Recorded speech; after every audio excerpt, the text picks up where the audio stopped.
नमस्कार मेरे प्यारे विद्यार्थी, आप सभी का स्वागत है आपके अपने YouTube चैनल छात्राश्रम पे। तो चलिए आज हम साइंस का अगला चैप्टर जो 11वां चैप्टर है आपका विद्युत, उसका ओवरऑल समराइज थ्योरी जो है उसको लेकर के पूरे चैप्टर का थ्योरी लेकर के हम आ गए हैं।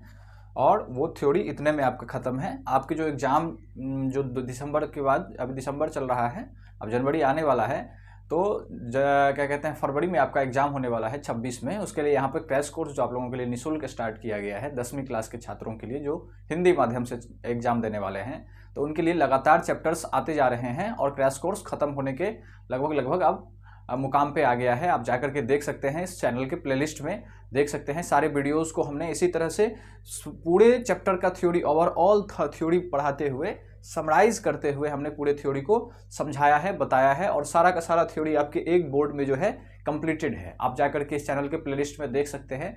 तो उसी में साइंस का आपका अगला चैप्टर है जिसका नाम है विद्युत, यानी इसको इंग्लिश में इलेक्ट्रिसिटी कहते हैं। इस चैप्टर का थ्योरी का समराइज लेकर के हम आ गए हैं। बस इतना आपको याद रखना है और इतने से एग्जाम के सारे जो भी महत्वपूर्ण क्वेश्चन आएंगे, ऑब्जेक्टिव आए, सब्जेक्टिव आए, 2 मार्क में आए, 3 मार्क में आए, 5 मार्क में आए, लॉन्ग आए, शॉर्ट आए, सारे के सारे क्वेश्चंस आपको इससे बन जाएंगे। न्यूमेरिकल्स आ सकता है, यहाँ के थ्योरी क्या कहते हैं, यहाँ के फॉर्मूला से जो भी फॉर्मूला यहाँ पर लिखे हुए हैं, सब घेरा हुआ है यहाँ पर, जो भी थ्योरी फॉर्मूला यहाँ पर लिखा हुआ है, इससे क्या हो सकता है आपको न्यूमेरिकल्स दे सकते हैं बनाने के लिए।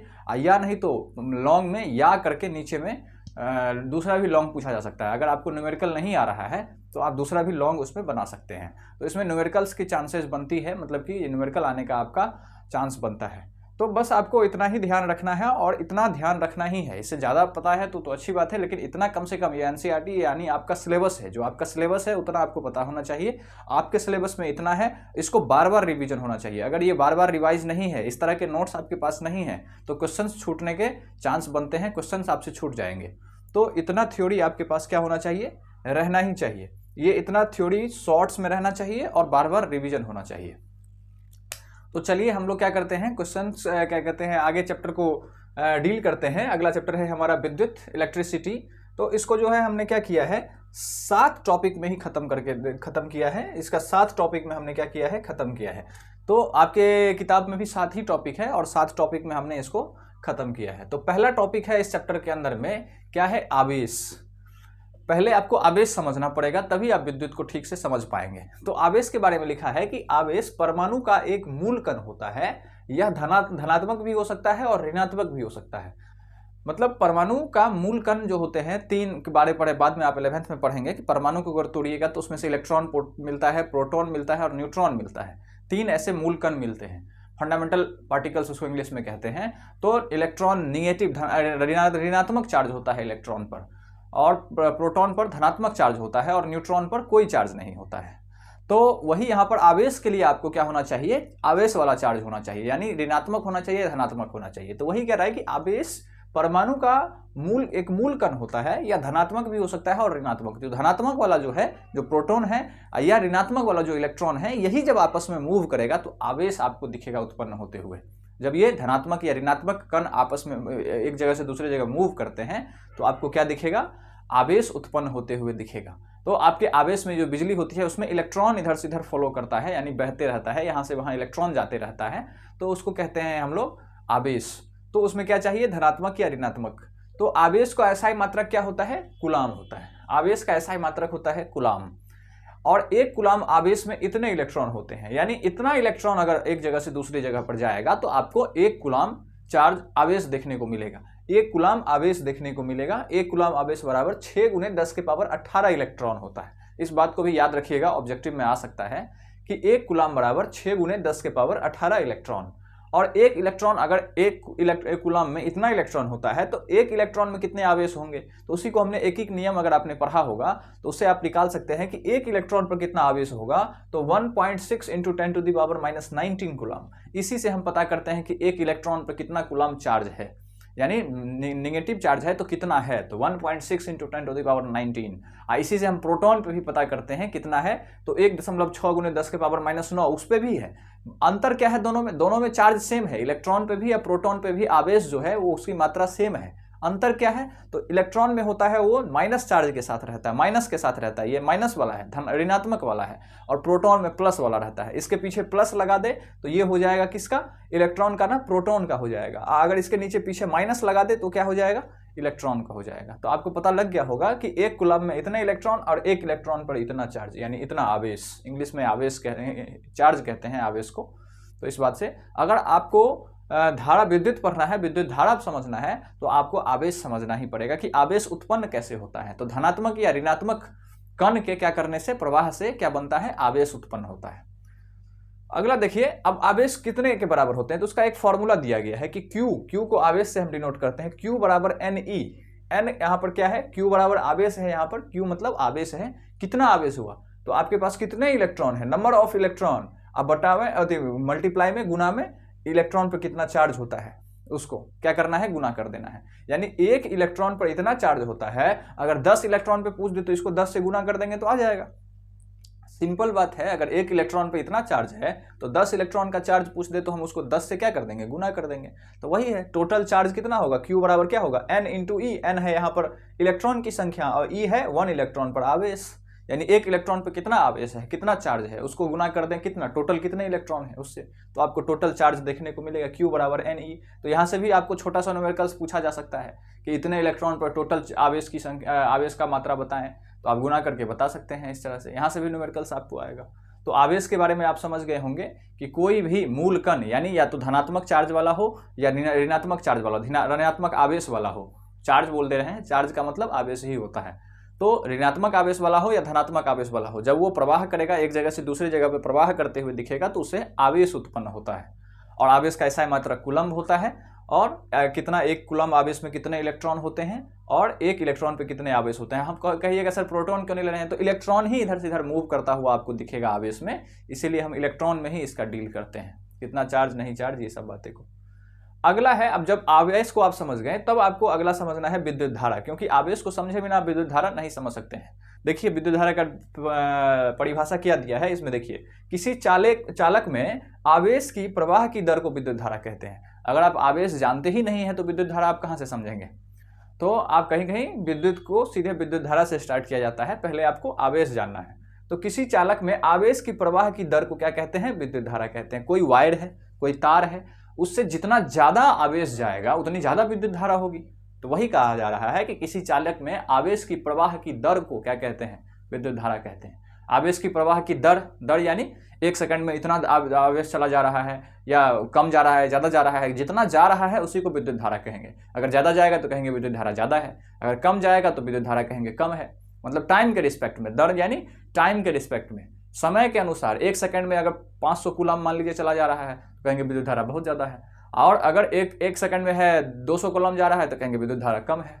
तो यानी किसी तार से आवेश की प्रवाह की दर को क्या कहते हैं, विद्युत धारा कहते हैं। आवेश क्या है आप समझ गए हैं कि धनात्मक या ऋणात्मक कण का मूव करना, यानी आप एक शॉर्ट में याद रखिए कि ऋणात्मक कण का मूव करना, यानी इलेक्ट्रॉन का यहाँ से वहाँ जाना क्या करता है, आवेश को उत्पन्न करता है।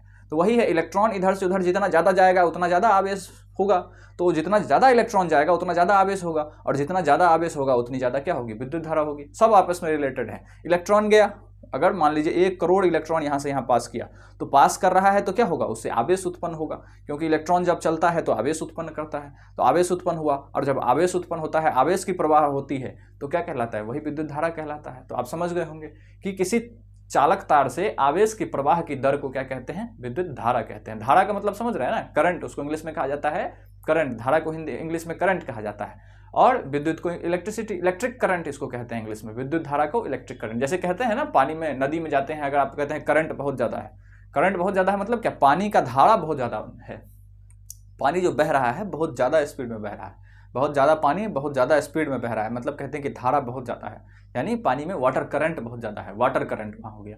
यहाँ अगर आवेश जा रहा है यानी इलेक्ट्रॉन जा रहा है तो इलेक्ट्रिक करंट हो गया, विद्युत धारा हो गया। पानी का करंट है तो वाटर करंट हो गया। तो इस तरह से जो भी चीज़ बहेगा उसको इंग्लिश में करंट कहते हैं, धारा कहते हैं। फ्लो करता है, जो भी चीज़ बहता है उसको करंट कहते हैं। तो यहाँ पर आवेश बह रहा है तो विद्युत धारा हो गया आपका, लेकिन रहेगा तो धारा ही। तो वही हो गया, आपको समझ में आ गया होगा। अब निकालेंगे कैसे, कितना विद्युत धारा जा रहा है, तो निकालने का तरीका अभी तो आपको बता दिए कि टाइम के रिस्पेक्ट में निकालेंगे हम। आवेश की प्रवाह की दर को क्या कहते हैं, विद्युत धारा कहते हैं। तो दर कैसे निकालते हैं, उसको टाइम से डिवाइड कर दीजिए, उसको क्या कर दिए, टाइम से भाग लगा दीजिए। जितना आवेश है, यानी आपको मान लीजिए 500 कूलम आवेश है और 2 सेकंड में वो गया है, तो पर सेकंड कितना पड़ा, तो उसको 2 से भाग दे दीजिए, तो पर सेकंड में 1 सेकंड में पड़ा आपको 250 कूलम, यानी विद्युत धारा का मान कितना हुआ, 250 कूलम पर सेकंड। तो विद्युत धारा का ये फॉर्मूला है, I बराबर Q/T, और इसका धारा का जो SI मात्रक होता है वो एम्पियर होता है। तो पहले आप फॉर्मूला को समझिए। मान लीजिए आवेश कितना गया, 500 कूलम गया आवेश कितना गया, 500 कूलम गया। तो आवेश गया तो विद्युत धारा उत्पन्न हुआ, कितना हुआ, तो 2 सेकंड में अगर 500 कूलम गया है तो 1 सेकंड में कितना जाएगा, उसको डिवाइड करिए 2 से, तो 250 कूलम गया।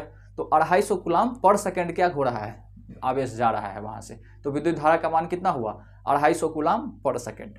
तो उस तरह से हम निकाल सकते हैं, टाइम से डिवाइड करके, टाइम से भाग लगा करके हम क्या कर सकते हैं, बता सकते हैं विद्युत धारा का मान, कि टोटल कितना आवेश गया वो बता दीजिए और समय बता दीजिए, हम बता देंगे कि पर सेकंड कितना जा रहा है। 1 सेकंड में आपको बस निकलना है, 1 सेकंड में कितना गया, दर ऐसे ही निकलता है। तो 1 सेकंड में कितना गया, इसके लिए आप टोटल बताइए और टाइम बताइए, कितना टाइम लगा। अगर 1 घंटा लगा है तो 1 घंटा में 3600 सेकंड, उससे डिवाइड कर देंगे। तो वही वाली बात है कि I, यहाँ पर I क्या कहते हैं, I से डिनोट करते हैं धारा को, विद्युत धारा को I से डिनोट करते हैं। Q आप जानते ही हैं, Q मतलब आवेश होता है। Q मतलब क्या होता है, आपको यहाँ लिख भी देते हैं हम,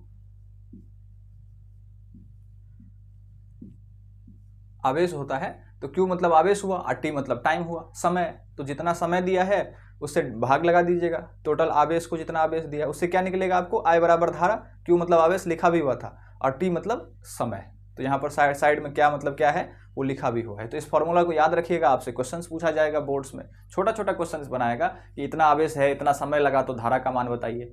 तो धारा अगर डिवाइड करके लिखिएगा, लास्ट में यूनिट क्या लिखिएगा, इकाई क्या लगाइएगा, तो SI मात्रक एम्पियर होता है। धारा का SI मात्रक क्या होता है, तो एम्पियर। तो जैसे अगर 500 कूलम गया और 2 सेकंड में गया, तो 250 कूलम पर सेकंड नहीं लिखिएगा, वहाँ एम्पियर लिख दीजिएगा, 250 एम्पियर, वो मतलब 1 सेकंड में कितना गया, 250 एम्पियर। 250 एम्पियर का करंट है वहाँ, उतना होता नहीं है, 10 एम्पियर 5 एम्पियर देखे होंगे आप, वायर में लिखा रहता है। तो SI मात्रक मतलब उतना पावर का वायर है, उतना धारा उसमें पर सेकंड जा सकता है। उससे ज़्यादा धारा वाला आ गया तो वो तार क्या हो जाएगा, खराब हो जाएगा, पिघल जाएगा। तो SI मात्रक एम्पियर होता है, धारा का SI मात्रक एम्पियर होता है। धारा मापने के लिए एमीटर का प्रयोग किया जाता है, जिसे सदैव श्रेणी क्रम में जोड़ा जाता है। अब धारा कितना जा रहा है, टोटल धारा कितना गया, वो तो कितना गया वो उसके लिए मशीन लगाना पड़ेगा हमको देखने के लिए, तभी ना आप जो है विद्युत धारा निकाल सकते हैं कि कितना हुआ, टाइम से उसको डिवाइड करेंगे।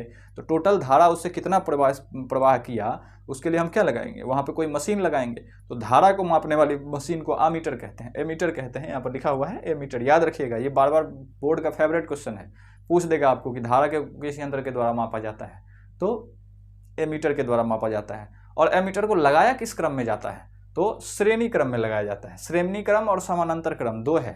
श्रेणी क्रम का मतलब सीधे लाइन में जोड़ दीजिए, श्रेणी क्रम का मतलब है कि ये कोई लाइन है, यहाँ पर मशीन जोड़ दीजिए और सीधे वायर ऐसे गया, तो ये हो गया श्रेणी क्रम। और एक होता है समानांतर क्रम, ये वायर है आपका, ये तार है, वायर मतलब तार होता है हिंदी में, और यहाँ पर कोई लटका करके मशीन को इस तरह से जोड़ दिए, तो ये हो गया समानांतर क्रम। मतलब सीधे नहीं लगाए, इसमें लटका के लगा दिए तो समानांतर क्रम, और सीधे वहाँ पे लगा दिए तो श्रेणी क्रम। तो एमीटर को ऐसे ही श्रेणी क्रम में यहाँ पर लगाया जाता है, ऐसे ही श्रेणी क्रम में लगाया जाता है, तो श्रेणी क्रम में जोड़ा जाता है। तो ये रखिए, विद्युत धारा को कौन मापता है, तो एमीटर मापता है। उसे कैसे लगाया जाता है, तो श्रेणी क्रम में लगाया जाता है।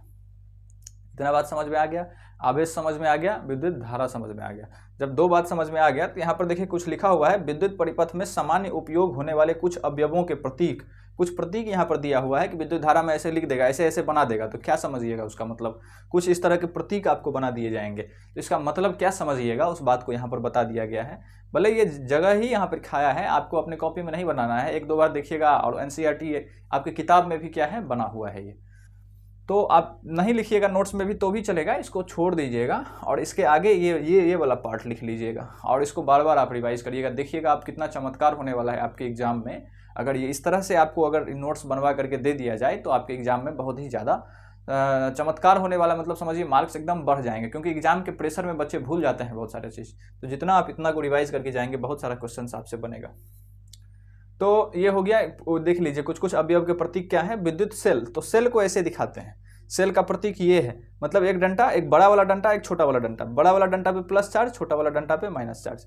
तो एक सेल को इस तरह से दिखाते हैं, और जब इस तरह के बहुत सारे सेल को जोड़ देते हैं तो उसी को बैटरी कहते हैं। बैटरी अथवा सेलों का संयोजन, संयोजन मतलब जोड़ना, बहुत सारे सेल को जोड़ देते हैं। देखिए यहाँ पर एक सेल जोड़ा हुआ है, यहाँ पर माइनस चार्ज लगेगा, यहाँ पर प्लस, फिर यहाँ पे माइनस, फिर यहाँ पे प्लस, या फिर यहाँ पे माइनस। इस तरह से जब बहुत सारे प्लस माइनस वाले चार्ज को सेल को जोड़ दिया गया तो ये क्या बन गया, बैटरी बन गया। तो सेल होता है एक ठो, इसीलिए जो टॉर्च वॉर्च के पीछे लगाया जाता है तो उसको एक वाले को सेल बोलते हैं, सेल।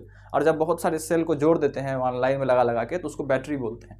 तो एक सेल है तो उसको विद्युत सेल बोलेंगे, अगर बहुत सारे सेल को जोड़ दिया गया तो उसको बैटरी बोलेंगे। उसको इस तरह से दिखाया जाता है। आगे देखिए दूसरा में, खुली प्लग या कुंजी या स्विच उसको कहते हैं। अगर स्विच ऑन ओपन है मतलब बल्ब बंद है, स्विच ओपन का मतलब क्या है, यहाँ पर स्विच ऑन है, ऑन का मतलब उल्टा होता है, ऑन है मतलब खुला है मतलब बल्ब बंद है, और स्विच ऑफ है मतलब कि बंद है, यानी स्विच बंद है, प्लग कुंजी अथवा स्विच बंद है तो वो इसका मतलब क्या है, धारा जा रहा है। और खुली स्विच का मतलब धारा नहीं जा रहा है, धारा कटा हुआ है। यहाँ पे देख रहे हैं खाली है, यानी धारा कट गया है, यहाँ से जा नहीं रहा है, यहाँ प्लस है यहाँ माइनस है, धारा इधर से इधर जा नहीं रहा है। तो खुली का मतलब क्या है, बीच में ब्लैंक छोड़ देना है, यहाँ प्लस यहाँ माइनस। अब बंद का मतलब है बंद प्लग कुंजी अथवा स्विच, यहाँ पर देखिए यहाँ पर जा रहा है धारा, इधर से इधर या इधर से इधर जा रहा है। तो बंद स्विच का मतलब क्या है कि धारा का पास करना, और खुली स्विच का मतलब है धारा का नहीं जाना, बंद होना। इसके बाद तार संधि, अगर तार जोड़ना है तो इस तरह से जोड़ दीजिए आप, तार ऐसे ही जोड़ा जाता है। अगर कोई तार जा रहा है उसमें कोई तार जोड़ना है तो ऐसे ही जोड़ते हैं हम लोग। बिना तार संधि के तार क्रॉसिंग करना है, अगर एक दूसरे के ऊपर से ले जाना है तो इस तरह से आप ऊपर से दिखा सकते हैं कि हम तार को जोड़े नहीं हैं, ऊपर से क्रॉसिंग कर दिए हैं, तो ये हो गया तार क्रॉसिंग। इस तरह से बल्ब को आपको ऐसे बना करके दिखाना है, ऐसे सीधे लेना है और 2 बार ऐसे घुमा देना है, ऐसे हो गया, बल्ब बन के तैयार हो गया। अब बल्ब वहाँ फिलिप्स का एकदम same to same Philips brand लिखते हुए बल्ब नहीं बनाइएगा, टाइम लग जाएगा। इसी तरह से आपको बल्ब लगाना है, कहीं फिगर उगर बनाना पड़ जाए तो इस तरह से बल्ब बनाना है। प्रतिरोध, प्रतिरोध को इस तरह से क्रॉस की तरह दिखाते हैं कि धारा जाने में ये क्या करता है, रुकावट पैदा करता है। देख रहे हैं पहाड़ बना दिए हैं, पहाड़ का मतलब क्या है कि धारा जो अगर इधर से जाएगा तो ये रोकेगा कि कहाँ जा रहा है, रोको। तो प्रतिरोध वही काम करता है, धारा को रोकने का काम करता है, इसीलिए इसको धारा के रास्ता में इस तरह से रुकावट की तरह बना देते हैं, यही है प्रतिरोध। आगे है प्रवर्ती प्रतिरोध अथवा धारा नियंत्रक, यह है धारा को नियंत्रित करने वाला। बहुत सारे आप देखे होंगे कि ज़्यादा धारा आ जाता है, बल्ब फ्यूज कर जाता है, छोटी छोटी बल्ब को जलाने के लिए क्या करना पड़ता है, यही धारा नियंत्रक को लगाना पड़ता है। छोटा छोटा दाल की तरह दिखते होंगे, बहुत सारा लगा रहता है, इस तरह से दाल की तरह आप देखे होंगे कि इस तरह का लगा हुआ होता है बहुत सारा, इस तरह से छोटा छोटा, इधर भी वाइड इधर भी वाइड, और बीच में छोटा सा वो दाल की तरह होता है, तो वही है धारा नियंत्रक। इसके बाद अमीटर, अमीटर को देखिए इस तरह से दिखाते हैं, यही गोल, बीच में ए लिख दीजिएगा, इधर प्लस इधर माइनस, तो ये अमीटर हो गया। इसको श्रेणी क्रम में जोड़ा जाता है, और ये क्या करता है, विद्युत धारा को मापता है, ये विद्युत धारा को मापने का काम करता है एमीटर। और ये है वोल्ट मीटर, बीच में भी लिख दिए, वोल्ट मतलब VOLT वोल्ट होता है, तो भी लिख दिए तो ये वोल्ट मीटर हो गया। ये विभव मापेगा, अभी आगे पढ़ेंगे विभव को मापेंगे, पढ़ेंगे तो उसमें पढ़ेंगे कि विभव को मापने के लिए वोल्ट मीटर लगाया जाता है। तो ये आमीटर हो गया, ये वोल्ट मीटर हो गया। अब दूसरा टॉपिक है कि विद्युत विभव और विभवांतर। विद्युत विभव क्या होता है और विभव के ही अंतर को विभवांतर कहते हैं, यानी विभवांतर क्या होता है। तो देखिए आगे पढ़ते हैं हम लोग। एकांक आवेश को किसी एक बिंदु से दूसरे बिंदु तक ले जाने में किया गया कार्य ही क्या कहलाता है, विभवांतर कहलाता है। यानी एकांक आवेश, कहीं पर भी एक आवेश पड़ा हुआ है, एक इलेक्ट्रॉन है, उसको एकांक आवेश उसी को कहते हैं। एक इलेक्ट्रॉन पड़ा हुआ है, उसको एक बिंदु से यानी यहाँ से दूसरे बिंदु कहीं पर भी लाना है, अनंत से लाना है, ज़्यादातर अनंत से हम लोग लाते हैं, डेरिवेशन आगे पढ़ेंगे हम। तो एक बिंदु से दूसरे बिंदु तक उस आवेश को लाने में कुछ काम तो किया गया होगा, तो वो काम क्या कहलाता है, वही विभवांतर कहलाता है। यानी विभवांतर जितना ज़्यादा होगा तो आवेश उतना जल्दी आएगा। अभी पढ़ेंगे, मतलब एकांक आवेश को एक स्थान से, यानी आवेश यानी एक इलेक्ट्रॉन यहाँ पर पड़ा हुआ है मान लीजिए, उस इलेक्ट्रॉन को हम उस जगह से इस जगह पर लाने में जितना काम किया गया, वो काम कौन करता है, हम अपने हाथ से जाकर के आवेश को तो नहीं लाते हैं, वो काम जो होता है वही काम विभवांतर कहलाता है। वही काम क्या कहलाता है, विभवांतर कहलाता है। विभव का अंतर, इसका अगर संधि विच्छेद करिएगा तो दोनों पॉइंट पर विभव का जितना अंतर होगा, यहाँ पर विभव कुछ होगा, यहाँ पर विभव कुछ होगा, तो उतना ज़्यादा फास्ट में क्या करेगा, वो जाएगा, उसी के कारण वो जाता है, विभव के अंतर के कारण। तो विभवांतर किसको कहते हैं, एकांक आवेश को एक स्थान से दूसरे स्थान तक ले जाने में किए गए कार्य को क्या कहते हैं, विभवांतर कहते हैं। इतना बात समझ में आ गया, एक स्थान से दूसरे स्थान तक ले जाने में किया गया कार्य विभवांतर कहलाता है। विभवांतर को कैसे किस सूत्र से दिखाया जाता है, तो सूत्र है V बराबर, यही वोल्ट है, इसको वोल्ट से डिनोट कर, V बराबर, यहाँ पे वर्क है, कार्य कितना किया गया, और Q मतलब आवेश है। यहाँ पर देखिए V मतलब विभवांतर, V का मतलब विभवांतर, W का मतलब कार्य, और Q का मतलब आवेश।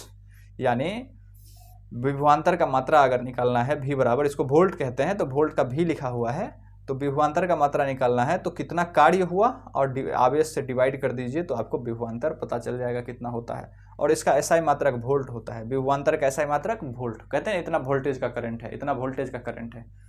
वोल्टेज मतलब विभवांतर होता है, तो एसआई मात्रक इसका क्या होता है, वोल्ट होता है विभवांतर का। तो आप समझ गए विभवांतर क्या होता है, एकांक आवेश को एक स्थान से दूसरे स्थान तक ले जाने में किया गया कार्य विभवांतर कहलाता है। वही आवेश को धकेलता है, विभवांतर जितना ज़्यादा होगा ना, यानी कार्य ज़्यादा है तो वही आवेश को धकेलता है बहुत जोर से।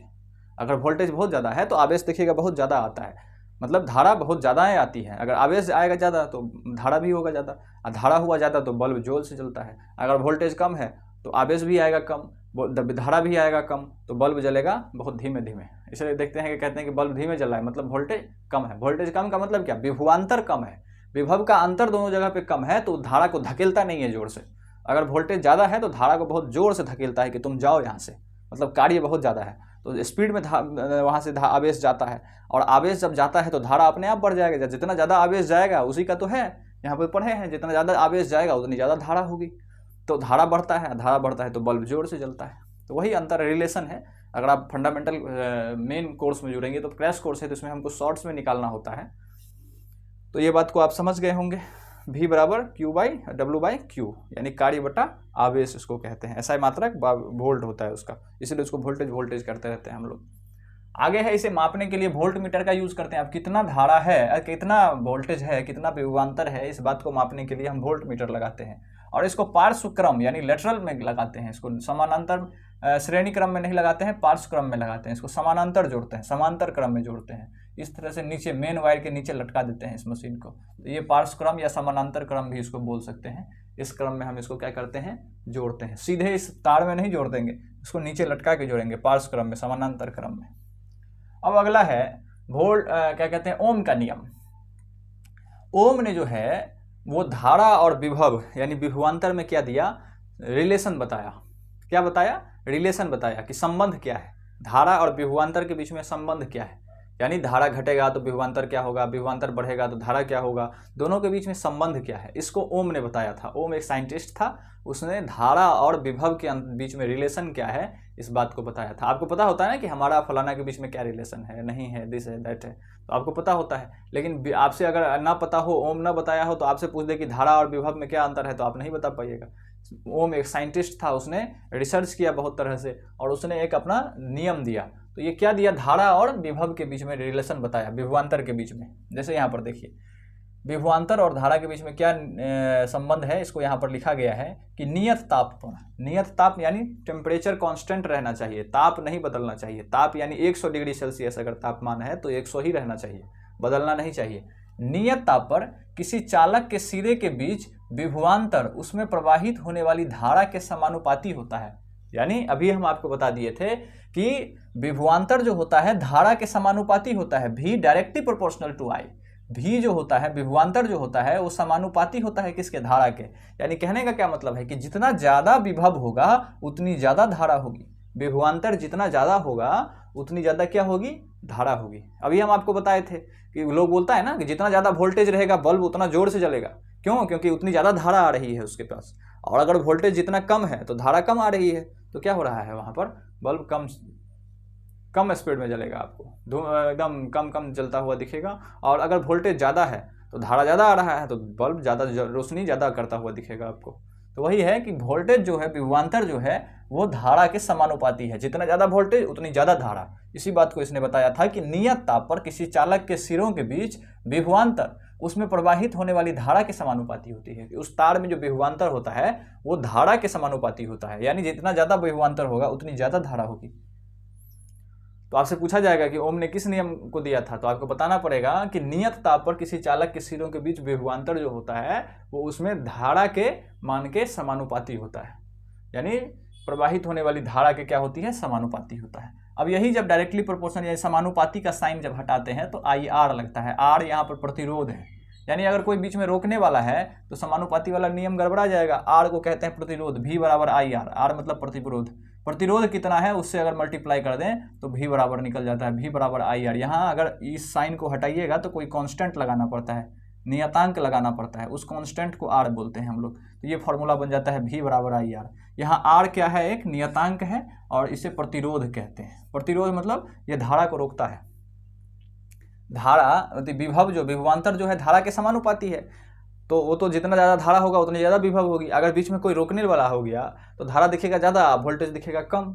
इसका मतलब क्या हो गया, कोई बीच में रोकने वाला है तो उसी से अगर मल्टीप्लाई कर दें कि रोकने वाला का मान इतना है, यानी 5 को रोकने वाला आदमी वहाँ मान लीजिए खड़ा है, तो उसका मान उससे गुणा करना पड़ेगा, तभी आपको विभव पता लगेगा।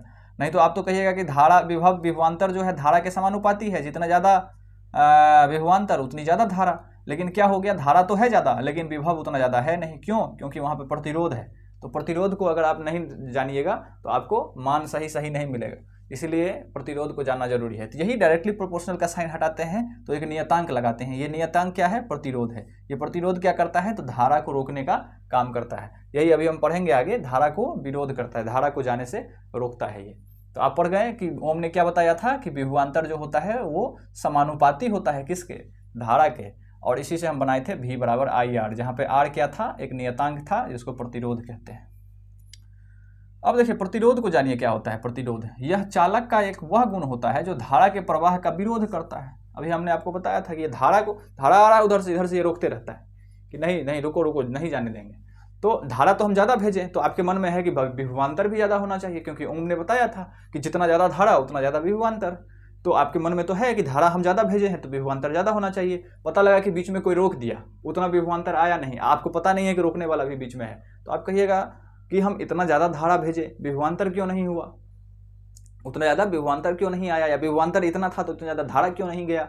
तब आप अगर आप खोजते जाइएगा तब आपको पता लगेगा अच्छा कोई बीच में जो है रोकने वाला है, तो अब कहिएगा कि अच्छा कोई आर है जो प्रतिरोध है जो बीच में उसको रोकने वाला है। तो वो रोकने वाला को खोज करके आपको साइंटिस्टों ने बता दिया है कि बीच में प्रतिरोध होता है। तार, अभी कहते हैं ना कि तार कॉपर का लेना चाहिए, कॉपर का तार बहुत अच्छा क्या होता है, गर्म नहीं होता है, बहुत अच्छे से धारा को जाने देता है, धारा बहुत बढ़िया से जाता है। क्यों? उसमें प्रतिरोध कम है। वही लोहा का तार दे दें तो क्या हो जाएगा, वो तुरंत गर्म होकर पिघल जाएगा। लोहा का तार अगर दे दें तो तुरंत गर्म होकर पिघल जाएगा। क्यों? क्योंकि उसमें प्रतिरोध बहुत ज़्यादा है। प्रतिरोध ज़्यादा होगा तो क्या होगा, टक्कर होगा, घर्षण होगा। वो कहेगा कि हम जाएंगे धारा, और ये कहेगा कि हम नहीं जाने देंगे। जब मार पिटाई होगा तो वहाँ गर्मी आएगी, गर्म होगा तो तार गर्म हो जाता है और तार गर्म होकर पिघल जाता है। इसीलिए धारा को कम से कम प्रतिरोध हो और धारा अच्छे से अच्छे जाए, ऐसा तार हम लोग खरीदते हैं। तो कॉपर उसमें हमारा बढ़िया है। सबसे ज़्यादा तो चांदी है, चांदी महंगा होने के कारण हम क्या कर लेते हैं, कॉपर का वायर बनाते हैं, तार बनाते हैं। तो धारा को रोकने वाले को ही क्या कहते हैं हम लोग, प्रतिरोध कहते हैं। जो धारा का विरोध करता है उसे प्रतिरोध कहते हैं। इसका SI मात्रक ओम होता है। धारा को रोकने वाले का को प्रतिरोध कहते हैं, और उसका SI मात्रक क्या लिखिएगा आप, ओम। ओम को दिखाया कैसे चाहते हैं, ऐसे एक डंडा खड़िएगा, ऐसे थोड़ा सा शिवलिंग की तरह बढ़ाइएगा और ऐसे कर दीजिएगा, ऐसे बढ़ाइएगा, शिवलिंग की तरह ऐसे बना दीजिएगा, ऐसे बढ़ा दीजिएगा। यही हो गया ओम। महादेव भी आ गए और ओम भी हो गया, शिवलिंग भी आ गया और ओम भी आ गया, दोनों काम हो गया प्रतिरोध में। तो SI मात्रक ओम होता है। प्रतिरोध का SI मात्रक ओम होता है। प्रतिरोध को प्रवाहित करने वाला कारक क्या क्या है, प्रभावित करने वाला कारक क्या क्या है। अब देखिए प्रतिरोध को घटाने या बढ़ाने, प्रभावित करना मतलब घटाने या बढ़ाने वाला कारक क्या है, कौन सा ऐसा चीज है जो प्रतिरोध को बढ़ा देगा, कौन सा ऐसा चीज है जो प्रतिरोध को घटा देगा, कौन सा ऐसा चीज है जो प्रतिरोध को बढ़ा देगा। तो देखिए यहाँ पर कुछ है, तापमान, जैसे तापमान जो है प्रतिरोध को बढ़ा देता है। तो कुछ फैक्टर यहाँ पर दिया हुआ है। चालक की लंबाई R directly proportional to L, यानी R समानुपाती है L के, यानी लंबाई तार का जितना ज्यादा होगा प्रतिरोध उतना ज्यादा होगा। तार की लंबाई जितना ज्यादा होगी प्रतिरोध का भी मात्रा उतना ज्यादा होगा। यानी लंबाई के समानुपाती है प्रतिरोध, यानी लंबाई जितना ज्यादा R उतना ज्यादा, यानी समानुपाती का ये साइन है। इसका मतलब होता है यहाँ पे R लिखा है और यहाँ पर L लिखा है, तो ये बढ़ेगा तो ये भी बढ़ेगा, समानुपाती है ये। यहाँ पर देखिए, यहाँ पर समानुपाती का साइन दिया है और 1/a लिखा है, तो ये व्युत्क्रमानुपाती हो गया। इसका मतलब है कि ये बढ़ेगा तो ये घटेगा, या ये बढ़ेगा तो ये घटेगा। कोई एक बढ़ेगा तो दूसरा घटेगा, कोई एक बढ़ा तो दूसरा घटेगा। ये व्युत्क्रमानुपाती का साइन हो गया। यानी 1 के बटा में अगर लिख दे, 1/a लिखा हुआ है, तो यानी व्युत्क्रमानुपाती है। अगर ये डायरेक्ट लिख दिया तो ये समानुपाती है, यानी ये बढ़ेगा तो ये भी बढ़ेगा। और अगर 1 के बटा में लिख दे तो व्युत्क्रमानुपाती है, यानी 1 बढ़ेगा तो 1 घटेगा, ये मतलब होता है। तो यानी यहाँ पर प्रतिरोध, अगर चालक की लंबाई जितनी ज़्यादा है तो प्रतिरोध का भी मान ज़्यादा होगा, क्योंकि समानुपाती का साइन है, यहाँ पर समानुपाती का रिलेशन है। यानी तार की लंबाई प्रतिरोध को क्या करता है, कैसे प्रभावित करता है, तो बढ़ाता है। ये कहते हैं ना कौन कौन से फैक्टर प्रतिरोध को प्रभावित करता है, तो लंबाई क्या करता है, तो जितना ज़्यादा लंबाई होगा उतना ज़्यादा प्रतिरोध होगा। दूसरा है अनुप्रस्थ काट का क्षेत्रफल। अनुप्रस्थ काट का क्षेत्रफल जितना ज़्यादा होगा प्रतिरोध का मान उतना कम होगा। अनुप्रस्थ काट के क्षेत्रफल को ए से डिनोट करते हैं। ए मतलब अनुप्रस्थ काट का क्षेत्रफल। आप कहिएगा अनुप्रस्थ काट का क्षेत्रफल क्या होता है, तो अनुप्रस्थ काट का क्षेत्रफल उसको कहेंगे, तार की मोटाई को समझिए अनुप्रस्थ काट का क्षेत्रफल कहते हैं। यहाँ पर देखिए, ये मान लीजिए एक पतला तार है, ये मान लीजिए यहाँ पर जो लिखा हुआ है ये एक पतला तार है, और ये एक दूसरा तार है जो मोटा तार है। तो यहाँ पर देखिए इसके साइड में देखिए अनुप्रस्थ काट का क्षेत्रफल कितना है, ये जो कटा हुआ है, तो ये जो कटा हुआ क्षेत्रफल कितना छोटा कम क्षेत्रफल है, और यहाँ पर देखिए कितना ज़्यादा क्षेत्रफल है। तो मोटा तार होगा तो उसका अनुप्रस्थ काट का क्षेत्रफल ज़्यादा होगा, यानी मोटाई, अगर मोटा तार को काटिएगा तो बगल साइड से ज़्यादा मिलेगा हमको, यही है अनुप्रस्थ काट का क्षेत्रफल। ये जितना ज़्यादा होगा यानी तार जितना मोटा रहेगा उतना कम प्रतिरोध होगा। इसलिए बिजली के तार को देखते हैं कि बहुत पतले पतले को मिला करके बनाया गया रहता है। क्यों उसको मोटा बनाया गया रहता है? क्योंकि उसका अनुप्रस्थ काट क्या हो जाए, ज़्यादा हो जाए। नहीं तो हम बहुत पतला सा ही तार भेज देते, उतना मोटा देने का क्या जरूरत था। मोटा देने का मतलब यही है कि उसका प्रतिरोध कम रहे, उसका क्या रहे, प्रतिरोध कम रहे, और लंबाई तो उतना ही रहेगा। तार को मोटा कर देंगे तो प्रतिरोध कम हो जाएगा, और लंबाई जितना ज़्यादा रहेगा प्रतिरोध भी ज़्यादा होगा। तो लंबाई का समानुपाती है, लंबाई जितना ज़्यादा प्रतिरोध भी ज़्यादा, अनुप्रस्थ काट का व्युत्क्रमानुपाती, यानी तार जितना मोटा प्रतिरोध उतना कम। पदार्थ की प्रकृति पर भी निर्भर करता है। तीसरा है पदार्थ की प्रकृति। प्रकृति मतलब पदार्थ कैसा है, अगर कॉपर वाला है तो अच्छा होगा, वो उसमें प्रतिरोध कम होगा। अगर वही कोई घटिया मेटल का है, घटिया तार का है, लोहा वोहा का दे दिया है, तो वो क्या हो जाएगा, वहाँ पर प्रतिरोध ज़्यादा हो जाएगा। तो प्रतिरोध को अगर पदार्थ की प्रकृति पर भी क्या करता है, इस बात को निर्भर करता है। तीसरा चौथा है तापमान। अगर तापमान ज़्यादा है तो प्रतिरोध भी ज़्यादा हो जाएगा, अगर तापमान कम है तो प्रतिरोध कम रहेगा। अगर ठंडा माहौल है तो धारा आराम से जाएगा, प्रतिरोध कम रोकेगा। अगर तापमान बहुत है तो प्रतिरोध भी ज़्यादा हो जाता है, रोकने वाला उसका भी दिमाग गर्म हो जाता है, ज़्यादा रोकता है। आगे है प्रतिरोध का संयोजन। अब प्रतिरोध को जोड़ेंगे कैसे, प्रतिरोध को जोड़ा जाता है। प्रतिरोध क्यों दिया जाता है कि धारा ज़्यादा ना हो जाए। धारा अगर ज़्यादा हो जाएगा तो वो जो सामान उमान है फ्यूज हो जाएगा, क्योंकि अगर वोल्टेज ज़्यादा आया तो धारा भी ज़्यादा आएगा, और धारा ज़्यादा आएगा तो उतना लोड सहने का जरूरत उसको आती नहीं है, आदत नहीं है, तो क्या हो जाएगा, वो ख़त्म हो जाएगा। वो सारा अप्लाइंसेज जो लगे हुए हैं, जो टीवी फ्रिज गीजर है, सब जल जाएगा।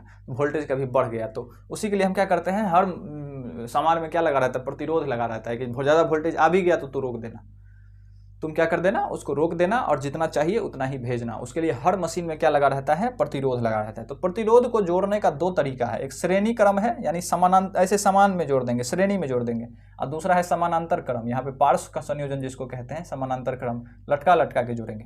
यहाँ देखिए श्रेणी क्रम को पहले समझिए। ये मतलब बैटरी है, यहाँ से कोई मशीन है, कोई सामान बना हुआ है, वहाँ पर अगर श्रेणी क्रम में जोड़ेंगे तो ऐसे सामने सामने सामने सामने जोड़ देंगे। ये पहला प्रतिरोध है, ये दूसरा है, ये तीसरा है।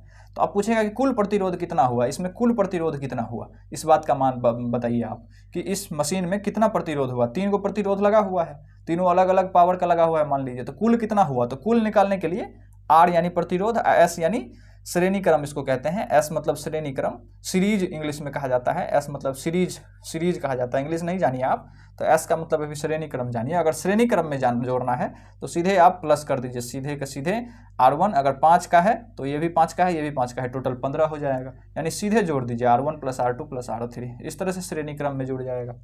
और इसमें धारा समान रहती है, धारा क्या रहती है, समान रहती है, लेकिन विभवांतर क्या हो जाता है, बढ़ जाता है। यानी यहाँ पर विभवांतर कुछ होगा, यहाँ पर विभवांतर कुछ होगा, यहाँ पर विभवांतर कुछ होगा, यहाँ पर विभवांतर कुछ होगा।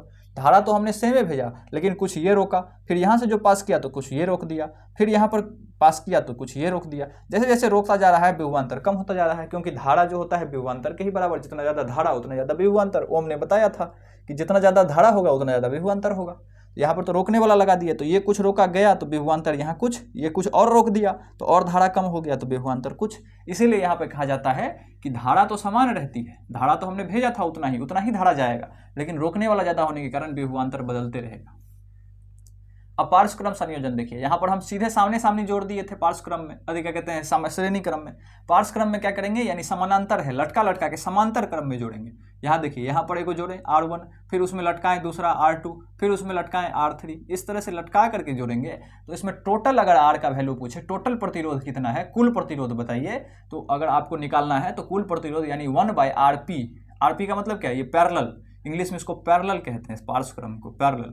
तो Rp बराबर हो जाएगा 1/R1 1/R2 1/R3। तो इसको आप सीधे नहीं जोड़ दीजिएगा जैसे यहाँ जोड़ते थे R1 + R2 + R3। अगर समानांतर क्रम में लगा है, पैरेलल में लगा है, तो उसको 1 बट्टा करके जोड़िएगा, 1/R1 1/R2 1/R3। जितना आएगा उसका मान बता दीजिएगा टोटल कितना आया। और इसमें क्या होता है, विभवांतर समान रहता है, इसमें विभव का अंतर समान रहेगा, लेकिन धारा क्या हो जाएगा, बट जाएगा, बस उसका उल्टा हो जाता है। विभवांतर समान और धारा बट जाता है, उसमें धारा सेम रहता है, विभवांतर बट जाता है। क्यों, हमने आपको बता दिया, क्योंकि सब लाइन से रोकने वाला लगा है, यहाँ कुछ रोका वहाँ कुछ रोका वहाँ कुछ रोका, तो विभवांतर बदलते गया। अगला है विद्युत धारा का तापीय प्रभाव। अब विद्युत धारा का तापीय प्रभाव के कारण ही इतना काम कर सकते हैं हम। विद्युत धारा में अगर तापीय प्रभाव नहीं होता, ताप मतलब गर्म करना, ताप मतलब गर्म करना, तो तापीय प्रभाव नहीं होता अगर विद्युत धारा में, तो हम इतना जो गर्म करने वाला हीटर, खाना बनाने वाला इंडक्शन चूल्हा, आयरन, ये सब जो यूज़ कर लेते हैं, वो सब नहीं बन पाता हमारा। सिर्फ बल्ब जलता, बहुत सारा काम होता, पंखा चलता, लेकिन ये जो ना गर्म करने वाला काम है, पानी गर्म करने वाला है, आयरन है, हीटर है, इंडक्शन चूल्हा है, ये सब कुछ नहीं काम करता। तो वही है, विद्युत धारा में क्या होता है, तापीय प्रभाव होता है। जब किसी प्रतिरोध से धारा प्रवाहित होती है तो वह गर्म हो जाता है। अभी हमने आपको बताया था कि किसी तार में अगर प्रतिरोध ज़्यादा होगा तो वह धारा से झगड़ा करता है, धारा से लड़ाई करता है, और जहाँ कहीं भी लड़ाई होगा तो माहौल तो गर्म हो ही जाएगा, तो तार पूरे गर्म हो जाता है, गर्म से लाल हो जाता है। क्यों, क्योंकि वहाँ प्रतिरोध ज़्यादा है, और प्रतिरोध ज़्यादा है तो झगड़ा ज़्यादा है, और झगड़ा ज़्यादा हो रहा है तो माहौल तो गर्म हो जाएगा, तो तार पूरे गर्म होकर लाल हो जाता है। देखते होइएगा आयरन में या हीटर में, जैसे ही आप बिजली देते होइएगा तो बिजली देते ही धारा गया, और धारा गया वहाँ प्रतिरोध है, दोनों में भयंकर झगड़ा हुआ तो तार एकदम लाल हो जाएगा आपको। तो वही तार जो लाल हुआ वही गर्म हो जाता है माहौल, और उसी गर्मी को हम लोग, तुम लोग लड़ो, हम लोग क्या करते हैं, मजा लेते हैं। उसी गर्मी को हम लोग क्या करते हैं, सेकते रहते हैं, हाथ सेकते हैं, खाना बनाते हैं, आयरन करते हैं। वहाँ हो रहा है झगड़ा और हमारा बन रहा है काम। तो प्रतिरोध धारा से झगड़ा करता है, धारा कहता है हम जाएंगे, और वो कहता है हम जाए नहीं देंगे। वो हम क्या कहते हैं, वो कहता है हम जाने नहीं देंगे। तो हो गया दोनों में झगड़ा, दोनों में जैसे झगड़ा हुआ तो प्रतिरोध के कारण ताप बढ़ा, गर्मी बढ़ी, और गर्मी बढ़ी तो क्या हो गया, उसी गर्मी का हम लोग मजा ले लिए, जो काम करना है वो कर लिए। रोटी बना लिए, ठंड में हाथ सेकना है, हाथ सेक लिए। तो वही कह रहा है कि जब किसी प्रतिरोध से धारा प्रवाहित होती है तो वह गर्म हो जाता है। इसे जूल तापन भी का नियम भी कहते हैं, इसे जूल का तापन नियम, इसे जूल नाम के साइंटिस्ट ने बताया था। सब पहले, अब ना आप लोग इतना जान गए हैं कि हीटर चलता है बिजली से, पहले लोगों को इसके बारे में नहीं पता था कि कैसे गर्म हो जाता है। प्रतिरोध ज़्यादा कर देंगे तो तार गर्म हो जाएगा, इसको साइंटिस्टों ने बताया था, तो इसीलिए इसको जूल का तापन नियम कहते हैं, इसे जूल ने बताया था। आगे इसका फॉर्मूला है H बराबर, यानी कितना हीट हुआ, कितना उष्मा मिलेगा। तो ये इस बात पर डिपेंड करेगा कि धारा कितना है, प्रतिरोध कितना है, और समय कितना लगा है। तीनों बात पे डिपेंड करेगा। धारा भी होना चाहिए, धारा गया आके मिनट के बाद काट दिए तो गर्म होगा नहीं। धारा कितना गया इस बात पे भी डिपेंड करेगा, प्रतिरोध कितना ज़्यादा है, लड़ाई कितना ज़्यादा हुआ, रोकने वाला कितना है, तो लड़ाई भी होना चाहिए तभी जाके गर्म होगा। कितना गर्मी पैदा हुआ इस बात पे डिपेंड करेगा कि धारा कितना गया, रोकने वाला कितना है, और कितना समय तक लड़ाई हुआ है। यहाँ से धारा दिए स्विच डाल करके 1 सेकंड बाद काट दिए तो धारा झगड़े नहीं हुआ ज़्यादा, तो गर्म कहाँ से होगा। इसीलिए अगर H का मान यानी हीट का मान पता करना है, उष्मा का मान पता करना है, तो पता करिए कि धारा कितना है। धारा भी आएगा, R मतलब प्रतिरोध भी आएगा गुना में, और गुना में समय भी आएगा, T भी आएगा, सब गुना में रहेगा। I² × R × T, जब तीनों को गुना करिएगा तो आपको उष्मा पता लगेगा, H का पता लगेगा। देख रहे हैं सब गुना में है, ये भी गुना होगा इससे, ये भी गुना होगा। जितना ज़्यादा धारा हुआ और उतना ही प्रतिरोध है और समय भी ज़्यादा है, तीनों को गुना कर दीजिएगा तो उष्मा पता लगेगा। तीनों नहीं क्यों होगा, क्योंकि समय ये अगर नहीं दिए तो भी झगड़ा नहीं होगा, तो भी नहीं होगा, या झगड़ा करने ही वाला नहीं है, आड़े नहीं है तब भी नहीं होगा, धारा पास कर जाएगा, कोई झगड़ा नहीं हुआ, आराम से कोई गर्मी नहीं आएगी। जैसे कॉपर का तार कितना जाता है उससे धारा गर्म होता है, नहीं होता है। और आई अगर धारा है तो तीनों चीज़ है तभी जाकर के उसमें प्रभाव दिखेगा। अगर तीनों में से कोई एक को नहीं है तो नहीं दिखेगा। अगर मान लीजिए टाइम 0 कर दिए, टाइम कम कर दिए तो धारा क्या, उष्मा क्या हो जाएगा, कम हो जाएगा। R कम कर दिए तो भी उष्मा कम हो जाएगा, I कम कर दिए तो भी कम हो जाएगा। तो तीनों चीज़ होना चाहिए। तो H बराबर I² RT। इसका उपयोग कहाँ होता है, विद्युत हीटर में, प्रेस में, टोस्टर में, विद्युत फ्यूज में। फ्यूज में भी इसी का यूज होता है। फ्यूज जो होता है ना, तो एक समय तक धारा को क्या करता है, एक गर्मी तक वो बर्दाश्त करता है, इतना तक धारा को जाने देता है। एक बार जब ज़्यादा धारा हुआ, ज़्यादा लड़ाई हुआ तो क्या हो जाता है, ज़्यादा गर्मी हुआ तो पिघल जाता है। उसका यूज हम विद्युत धारा पे, तो फ्यूज के बारे में पढ़े हैं कि जैसे ही ज़्यादा वोल्टेज आता है यानी ज़्यादा धारा आता है तो फ्यूज पिघल जाता है।